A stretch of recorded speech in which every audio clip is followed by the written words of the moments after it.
Aspinall and his dad have finally broken their silence, and they're not holding back. They're upset, deeply upset about how the UFC handled what should have been the biggest moment of Tom's life, being crowned the UFC heavyweight champion. According to Tom's dad, Andy Aspinall, the UFC messed it up completely. He said it was the worst possible way they could have announced it. Imagine this. Tom didn't even hear the news from Dana White. No big moment, no face-to-face congratulations, just a random text message from Hunter Campbell. And not even during the day, it was in the middle of the night, during a press conference. That's how Tom found out he was the champion. Andy was stunned. He said there couldn't have been a worse way to do it. And this is coming from a man who has been there every step of the way, through Tom's injuries, setbacks, victories, and sacrifices. If even he says this was handled poorly, you know something is seriously wrong. He called it what it was, a total lack of respect. This wasn't just about a title belt. This was the result of years of blood, sweat, and sacrifice. Becoming UFC heavyweight champion is life-changing. It should have been a moment of pride, of joy, of recognition. But for Tom, it felt like a side note, something announced casually, like it didn't even matter. And fans? They're starting to agree. I get a text from GC in the group chat saying, "Is this Jon Jones news real?" Quickly go on Twitter, see Dana White is holding court. Post-fight press conference in Baku, Azerbaijan, shout out. And he announces to the world that Jon Jones has retired. That not only has Jon Jones retired, he has also vacated his title. And as a result, Tom Aspenol is the new UFC heavyweight champion. No longer the interim champion, he's the heavyweight champion. Something that should have happened 2 years ago when he beat Sergey Pavlovich at Madison Square Garden. Because that's really how this should have been handled from the beginning. Should have been handled. Jon Jones couldn't fight November of 2023. They called Tom Aspenol to save the day. He fights on 2 weeks' notice against Sergey Pavlovich. He knocks him out in a couple of minutes. He should have been the champion on that night. He should be approaching the 2-year anniversary of his reign. He beat Curtis Blades in July. Probably should have fought once already this year, maybe even this coming weekend. What's up, everybody? Breaking news. So you came to the right place. ESPN MMA YouTube channel, myself. We got DC on the line to talk to his best friend, his former rival, Jon Jones, officially retiring from the sport of mixed martial arts. We knew, DC, that this had been part of the conversation. We were hoping it wasn't going to be the conversation just yet. I mean, I selfishly was hoping for a fight between he and Tom Aspenol. I don't think I'm the only one. In fact, I know the whole world was kind of hoping for that. In the end, he is not fighting Tom Aspenol. He is retiring from the sport of mixed martial arts, announced by Dana White on Saturday. Your initial thoughts to the announcement that Jon Jones is officially retired from mixed martial arts? So my first thought, it was like, he actually did it. He actually did it. You know, like, I didn't think that he would walk away. I didn't know that, you know, he would allow for or would be able to handle what comes with making this decision right now and the optics of it, Brett. Do you understand what I'm saying? What it looks like to people. I didn't know that his ego would be able to handle walking away. I figured he would fight based on that, but he didn't, and it's crazy. I said something the other day, Brett, and I don't want this to be like me crapping on Jon Jones, but I said something on my YouTube channel. I said, if Jon Jones doesn't fight this guy, he quit, right? He quit. And so he is. He's walking away because he doesn't want to fight Tom Aspenol. Because if Francis Ngannou was there or Alex Pereira was there, he'd be trying to fight those guys. He's made that very clear. He doesn't want to fight Tom Aspenol. And so Tom Aspenol can walk around now with his chest up, chin up, and say, I retired Jon Jones. Tom Aspenol retired Jon Jones. There is no doubt about that. Tom Aspinall's presence is the reason why Jon Jones is no longer the UFC heavyweight champion. Jon Jones said yesterday, the fight doesn't excite me. You can make a strong case that this would be the biggest Jon Jones fight since DC2 in 2017. 2017. That's how long. With all due respect to the Anthony Smiths, the Thiago Santoses, the Dominic Reyes, even Cyril Gane and Stipe. You're telling me those fights were bigger than this? What doesn't excite you about this? That you may lose? listen, I've never subscribed to the duck stuff, but the way this has been handled has been shameful. It's been shameful. Like I said, UFC got him the money. Once he said no, it was time to move on. Tom Aspenol wants to fight twice this year. He'd like to fight in October and at the end of the year. More likely than not, you aren't getting those 2 fights. In the prime of his life, when he's killing everyone, beating them by knockout in 60, 70, 80 seconds, he had to sit around and wait for a guy because the UFC didn't want to move on in what was something that could have been determined back in November. It's shameful. And the way Jon is trying to spin this by like, he's such an awesome guy. He's such a great guy. But, you know, he could slip. And there could always be another one. It's shameful is the word that keeps coming to mind. It's conniving. It's unfortunate because Jon does have one of the greatest resumes of all time. He really does. If you think he's the greatest of all time, God bless. You have a very strong case. But in my opinion, George St. Pierre never embarrassed himself, never embarrassed the organization, never cheated, never got caught using PEDs, beat the undisputed champion at 170, beat the undisputed champion at 185, never held up the division, vacated the title when you needed to, came back when you needed to. There's no debate. All these things matter. And yes, he has 2 losses, and yes, he avenged both those losses. What should have been a celebration of a new era, a true moment of glory for Tom, instead felt rushed, unplanned, and completely overshadowed. And he didn't sugarcoat it. He said the UFC's announcement lacked class. There was no real build-up, no closure to the interim title drama, and absolutely no clarity on what was happening with Jon Jones. This wasn't just about a belt, this was about dignity, about giving a hard-working fighter the moment he earned. You said the timeline for Jones, 2 weeks to decide what to do with the title, whether it takes the fight or you're going to strip him. What do you think is more important, to keep the belt there so he can uphold his legacy, or we move the heavyweight division, take the title away from him? Jon Jones called us last night and retired. Jon Jones is officially retired. Tom Aspenol is the heavyweight champion of the UFC. And Jon had been telling us for quite some time, I already told the UFC my plans. I'm not sure why they haven't done anything with it. But it seems as though as he continued to try and hint at what his plans were, the UFC felt like their hand was forced and they had to put it out there. Because at this point, what are we waiting for? Now, Tom Aspenol is coming to Las Vegas this week. He will be there back end of the week. He was told that a decision would be made by International Fight Week. Why I think this is ludicrous that it all went down like this was, we had waited so long for the resolution to this issue. Could they have not done something in Las Vegas in front of all the fans before the press conference, after the press conference, before the weigh-ins, after the weigh-ins, in the middle of the card on Saturday, before the fight, after the fight, presenting Tom with the belt, saying, you are the man, this is the glamour division, you are the baddest man on the planet, you're the heavyweight champion, you've done it all right, everything we've asked of you. Why not do it like that? He's literally going to be there in a couple of days. Where every media member, every fan is going to be there. You do it like this? In a throwaway, midway through a press conference in Baku, Azerbaijan, in the middle of the night over there, when no one's paying attention, you do it like that?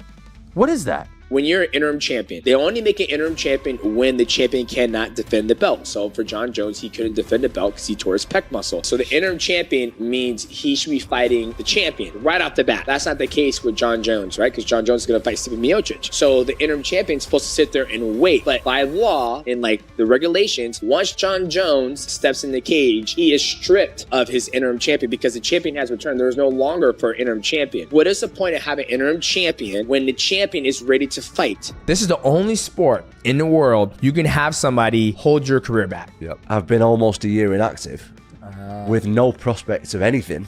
Just be ready, and we'll just let you know. Yeah. And then it's kind of difficult, like mentally, to. Oh yeah. This is the fight against Jon Jones. Like, not the fight is another thing. Yeah. This is the tricky bit where I really have to stay switched on, stay motivated, and. I'm trying my best. I'm trying. It's tough. As you said a minute ago, no one really knows what's going on behind the scenes apart from me. Exactly. You're in office cooking. I train all the time anyway. Just because I've not got a fight doesn't mean I don't train. Like, I honestly can see Jon's point of view. I get it. Yep. I get it. It's just about the title for me. Yep. I just want the title. That's it. Yep. Does nothing else really matters. So You're like, let me do my thing. Let me fight. I just want to fight. And I think that's the respectable way to go about it. It's like, you don't care if it's Jon, and it's no disrespect to Jon, it's no disrespect to anybody out there. You're just trying to fight. Yep. I just want to fight. Yep. Nah, man, Jon's retired. What are we talking about, guys? This is Jon. You guys don't follow Jon on social media? I don't follow him on social media. He said that. No, me too, actually. Me too. But the guy is living his best life. He's had a fantastic career. We all know. We know Jon's a religious man, so I want to say God bless him moving forward in what he does with his life and his career. And you know, we move on. We move on. I'm the undisputed heavyweight champion of the world.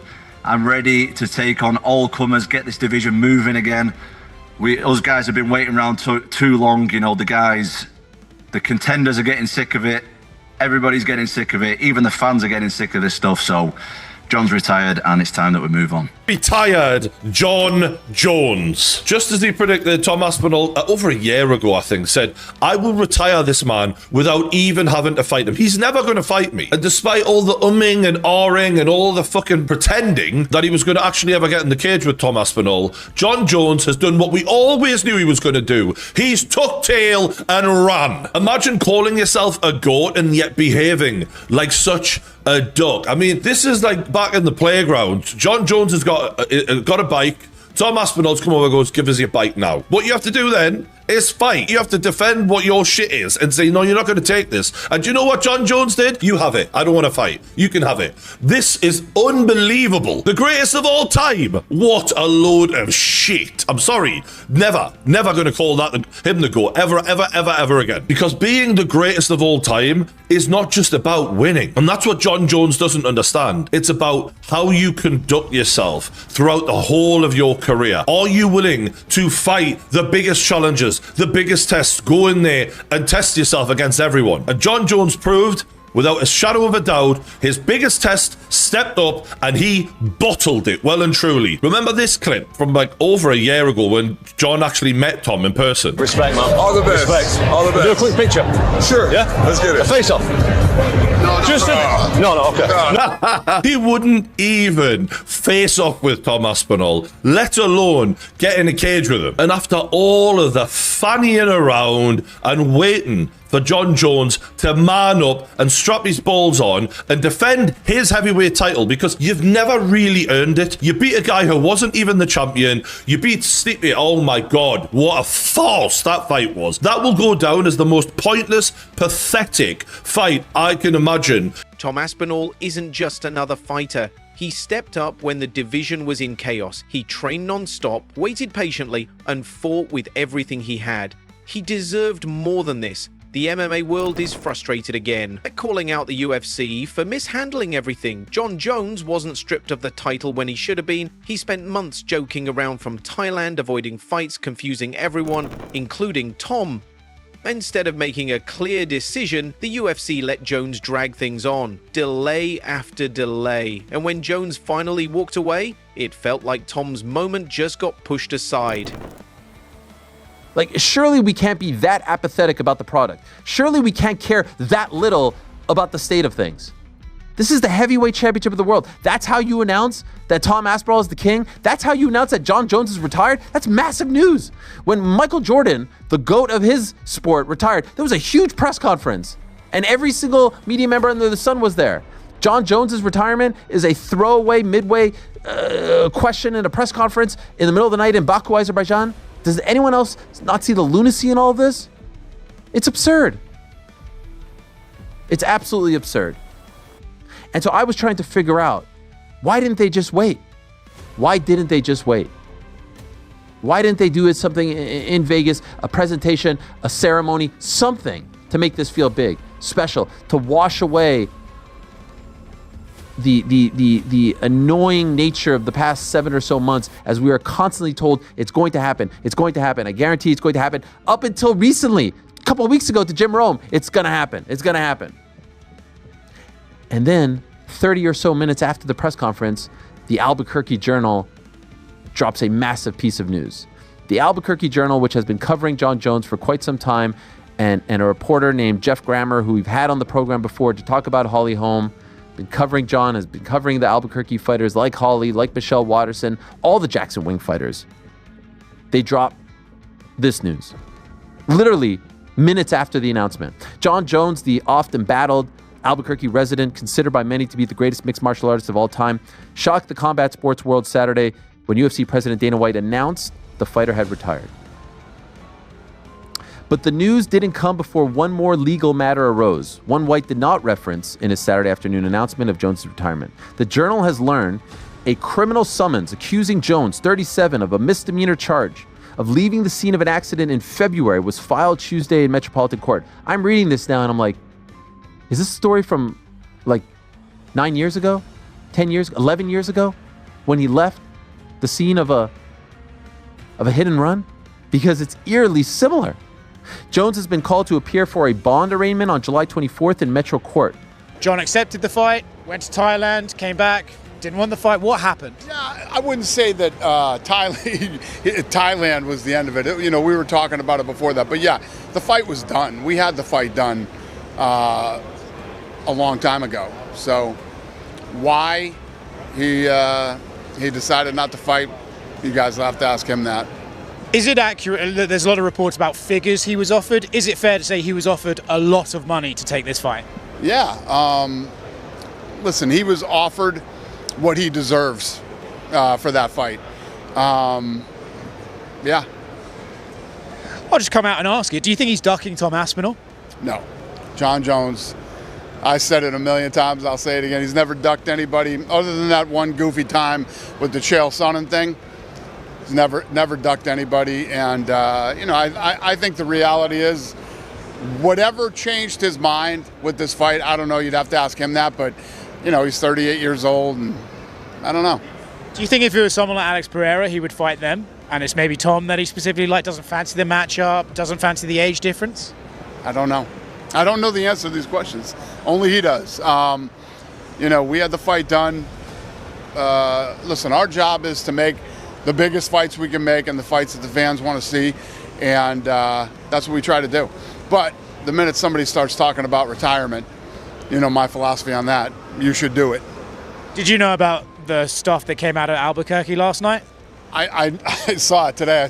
When I saw it today, I said, oh, everybody's going to think this is why he retired. Maybe that is why he retired. Who the hell knows, man? But, yeah, I don't know. These are all questions you got to ask him. We had the fight done. You know, you saw me talking about it very confidently that this fight was going to happen, and then he changed his mind. Jon Jones, this is complicated. This is a lot more complicated than you might think. Like, let's start with this. One thing that Jon is going to find, and I assure you it will surprise him, is he's going to have naysayers, like some of you, like me, like Daniel Cormier. He will have naysayers that are going to praise him. And he's going to look around and go, why are those guys praising me? And it's a very simple concept with artists, which is they become more valuable in death. Now, this is the death of a career, but it's still a death. And what Jon is going to come to find is naysayers, like some of you, like Daniel Cormier, like me, poke the bear in part because we enjoyed watching him that much. We poked the bear as a way of getting him into the ring so that we could watch him do his craft. That's part of being a fan. And it's a part that Jon never understood. But why would you try to talk him out of it? If you're one of his coaches or his brothers with all the success they have, if you're even one of his parents, why would you try to talk him out of that? He's found some kind of a formula. He's having resounding success. You gotta let it go. And I've heard so many different interviews that Jon has done over the years. And one thing about Jon's approach to a fight, we really saw this in the Stipe fight that you guys might even remember. but Jon needs to be the victim. It needs to be him against the world, and he's here to save the world. But here's the thing, Tom never complained. He stayed quiet, stayed professional, kept training. Now that he's officially the champion, he's not wasting any time. He's already back in the gym, aiming for a fight in September. He's ready, whether it's Cyril Gane, Jailton Almeida, or even a surprise opponent at the last minute. Tom's message is clear. No more delays, no more politics, just action. He wants to be the champion the division needs, the kind of champion Jon Jones wasn't. Now the spotlight is on the UFC. Will they give Tom the platform and recognition he truly deserves? Because if there's one thing everyone agrees on, it's that Tom didn't just inherit that belt. He fought for it, he bled for it, and now he's ready to show the world what a real heavyweight champion looks like.